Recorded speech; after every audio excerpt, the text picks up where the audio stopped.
வணக்கம் ரெடி. மயிலாடுதுறை மாவட்டம் அருகே கொள்ளிடம் ஆற்றில் 2 லட்சம் கனஅடிக்கு மேல் உபரி நீர் திறக்கப்பட்டுள்ளதால் முன்னெச்சரிக்கை நடவடிக்கையாக சென்னை ஆவடியில் இருந்து 13 பட்டாலியனைச் சேர்ந்த தமிழ்நாடு பேரிடர் மீட்புப் படை உதவி ஆய்வாளர் சதகத்துல்லா தலைமையில் 90 பேர் சீர்காழிக்கு வருகை தந்துள்ளனர். மீட்பு பணிக்காக தேவைப்படும் ரப்பர் மீட்பு படகு, மரம் அறுக்கும் எந்திரம், ஜெனரேட்டர் உள்ளிட்ட 70 மீட்பு உபகரணங்களுடன் தயார் நிலையில் உள்ளனர்.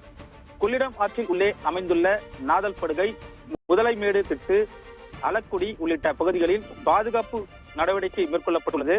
இதுகுறித்து முன்னெச்சரிக்கை நடவடிக்கையாக நேற்று மயிலாடுதுறை மாவட்டம் சீர்காழி வட்டம் கொள்ளிடத்தில் அதிக அளவு தண்ணீர் வர இருப்பதால் மேற்காணும் பகுதிகளில் வசிக்கும் பொதுமக்களை பாதுகாப்பான இடத்திற்கு செல்லும்படியும், குழந்தைகள் மற்றும் முதியோர்களை உடனடியாக மேட்டுப்பகுதிக்கு செல்லும்படியும், ஆடு மாடுகளை பாதுகாப்பாக மேட்டுப்பகுதிக்கு அழைத்து செல்லும்படியும் பொதுமக்களிடம் வாகன ஒலிபெருக்கி மூலம் தெரிவிக்கப்பட்டுள்ளது.